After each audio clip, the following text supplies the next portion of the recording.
Hola, ¿cómo están?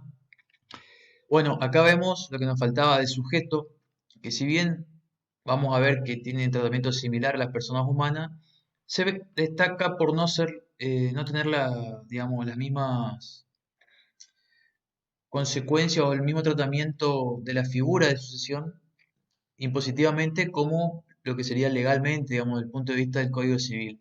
Por eso tenemos que analizar diferentes momentos que si bien la sucesión indivisa permanece durante un periodo que vamos a determinar entre dos momentos, a los efectos tributarios importan el periodo anterior, como la muerte o el fallecimiento del causante, y la declaratoria de herederos. Ya veremos esto. Pero primero, ¿dónde dice que la sucesión indivisa es un sujeto? En el artículo 1, digamos, hay una parte, un párrafo que nos dice, luego de que hace la enunciación que todos conocemos del impuesto a las ganancias, que las asociaciones indivisas son contribuyentes conforme a lo establecido en el artículo 36. ¿Qué nos dice este artículo? Arranca diciendo que van a ser sujeto al impuesto, tal y tal y tal, que es la declaratoria de herederos. Digamos, hasta el día, declaratoria de herederos o validez o que se declare válido el testamento, hasta ese día inclusive dice que van a ser sujetos del impuesto, pero lo que nos interesa saber es a partir de cuándo. Para eso, como siempre digo, vamos a los artículos relacionados del decreto y en el 104 nos dice que a partir del día siguiente al fallecimiento del causante, a los efectos tributarios nace la sucesión indivisa y va a existir como sujeto del impuesto hasta la declaratoria de herederos o validez del testamento. Además, este decreto reglamentario, en su artículo 104, nos dice que las sucesiones indivisas están sujetas a las mismas normas que las personas humanas. Por lo tanto, tienen derecho a tomarse las deducciones personales, como ya veremos. Pero hasta acá les di dos momentos: la declaratoria de herederos o validez de testamento y el fallecimiento del causante. ¿Qué implica esto para el impuesto? Vamos a separar más o vamos a verlo bien separados y vamos a comprender mejor porque dentro de cada periodo hay obligaciones para cierto tipo de personas y ganancias y gastos que reconocer. Por lo tanto, entendamos tres momentos cruciales: fallecimiento del causante, declaratoria de herederos o validez del testamento y aprobación de la cuenta particionaria. Si bien al marcar tres momentos se nos separan cuatro periodos, esto ya no nos interesa porque es el momento en que pasan a formar parte del patrimonio de los herederos, los bienes, parte de la sucesión. Lo que nos interesa es, primero que nada, el fallecimiento del causante porque nos marca un antes y después en el impuesto, porque nace la sucesión indivisa y va a existir hasta la declaratoria de herederos. Pero hay ciertas relaciones entre la declaración jurada del causante y la de la sucesión indivisa. ¿Por qué? Porque, como ya vamos a ver, hay gastos que se pueden tomar ambos y hay ganancias que se pueden, se va a seguir tomando la sucesión o se pueden hacer cierto tipo de presunciones con respecto a si fueron percibidas o no. Pero hay una relación muy íntima, por eso nos interesa lo que pasa con la declaración jurada del causante y sobre todo porque se encargan el administrador judicial o legal, o en su defecto el cónyuge superstite o herederos, tanto de esta declaración jurada como de esta.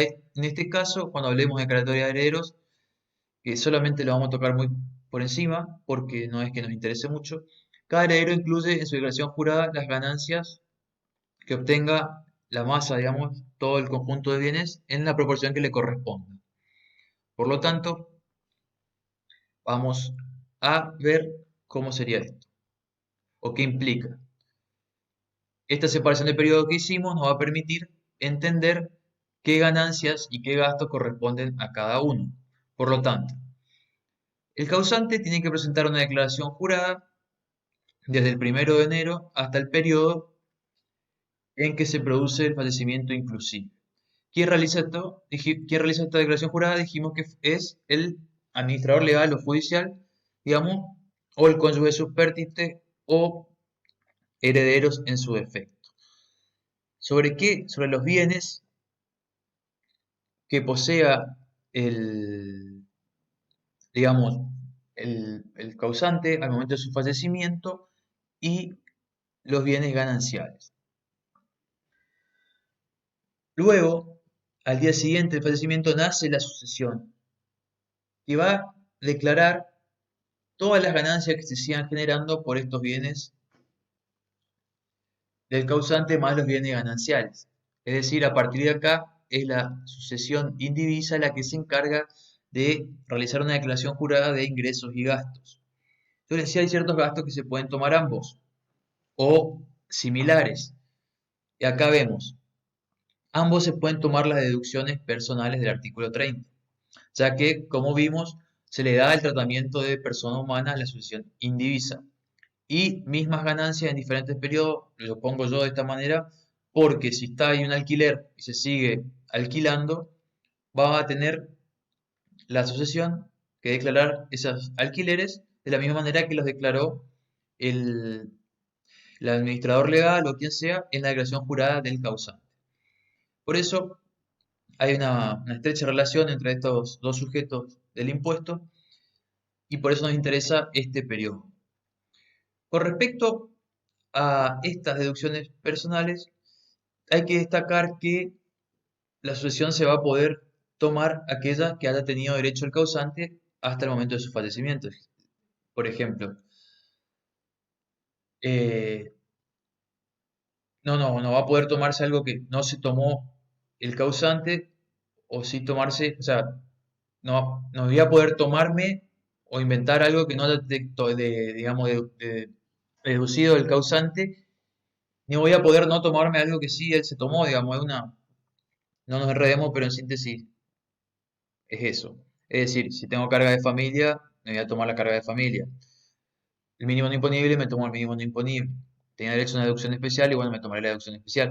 Pero ah, simplemente por nombrar, lo que importa es tomarse por los periodos que correspondan. Y acá vamos a tener en cuenta periodos diarios también. Es decir, que cuando declare una ganancia, la voy a tener que declarar por los 5 meses, suponiendo que fallece en este periodo, por los 5 meses más los 5 días de junio. Voy a tener que hacer una proporción. Y desde ahí la sucesión declarará por los días restantes de junio y los meses que transcurran hasta el 31 de diciembre. Ahí se presenta una declaración jurada y lo va a seguir haciendo la sucesión siempre y cuando no haya una declaratoria de herederos. Supongamos que al año siguiente hay una declaratoria de herederos, ¿no es cierto? Hasta ese día inclusive dice que la sucesión es sujeto del impuesto. Por lo tanto, si el 31 del 5 se produce la declaratoria de herederos, hasta el 31 del 5 la sucesión va a tener en cuenta lo que son las ganancias y gastos. Luego, a partir de ahí, cada heredero agrega a sus ganancias la proporción que le corresponda de lo que genere la sucesión. Por lo tanto, vamos a destacar ciertas particularidades que podemos observar en las sucesiones indivisas. Vamos a empezar por lo último porque es lo que tocamos y dice que, o recalquemos que la sucesión deja de ser sujeto con la declaratoria de heredero, pero esta informa qué parte le corresponde a cada heredero para que agreguen a su declaración jurada las ganancias que obtengan. Hay una particularidad y es que si el causante tenía devengada, se optaba por decidía, digamos, o usaba el método de lo percibido y tenía devengada ganancias y yo quiero optar por el método de lo percibido, puedo no declarar estas ganancias en la declaración jurada del causante y declararlas en el periodo en que se perciban, que tanto puede ser de la sucesión como en cualquier otro momento. Por ejemplo, hay ciertas ganancias que todavía no se cobraron a este periodo y no las y puedo incluirlas en la declaración jurada del causante. Para eso tengo que expresamente incluirlas. Si no las incluyo, como está aclarado después, se presume que las voy a incluir en un periodo posterior. Por lo tanto, si las percibo acá, van a ser ganancia de la sucesión. Si las percibo acá, van a ser ganancia en proporción a cada heredero. Y si se perciben posteriormente, bueno, la declarará cada heredero de acuerdo a qué bien corresponda, ¿no es cierto? ¿Qué otra particularidad? Que se puede optar por deducir gasto de sepelio en la declaración jurada del causante o en la declaración jurada de la sucesión. Y por otro lado, se da una figura particular del quebranto, y ya como último tema de la sucesión, antes de hacer un resumen, que si hay un quebranto en la declaración jurada del causante, es el primero y único caso en que no hay una homogeneidad en los quebrantos y puede ser pasado a la declaración jurada de la sucesión y en caso que no se agote a las declaraciones juradas particulares de los herederos luego de la declaración de herederos o de la validez del testamento. Es algo poco inusual, pero bueno. Y eso que se transfiere sigue manteniendo las particularidades propias de los quebrantos. Es decir, si es un quebranto específico, se va a aplicar solamente cuando haya ganancias de ese tipo. Si es un quebranto general, se va a aplicar a la declaración jurada de ese lugar. Si es un quebranto de fuente extranjera, se va a aplicar contra fuente extranjera. Y va a seguir respetando las normas que se aplican a los quebrantos, incluso el de los años que pueden trasladarse, pero tiene la particularidad que sí se puede trasladar de la declaración jurada del causante a la de la sucesión y de la sucesión a luego cada heredero.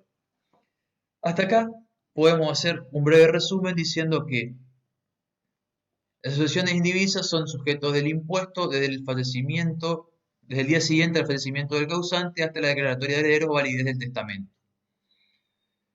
Pueden deducirse las cargas de familia, mínimo no imponible y deducción especial que tenga derecho el causante, en la proporción que queda, digamos, que no se haya deducido el causante, y a su vez pueden incluirse las ganancias que hayan sido devengadas y no percibidas por el causante en esta sucesión.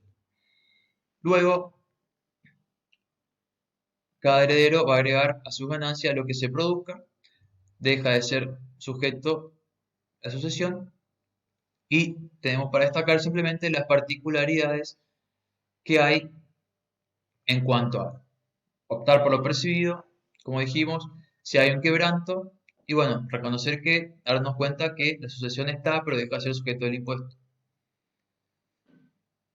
Y como siempre digo, no confundir lo que es la sucesión desde el aspecto del derecho civil y comercial, digamos, con la ley del impuesto. Aclarado eso, después queda que veamos en un práctico, o bien si tienen algún práctico, planteen las dudas que tengan y vamos contestando y respondiendo.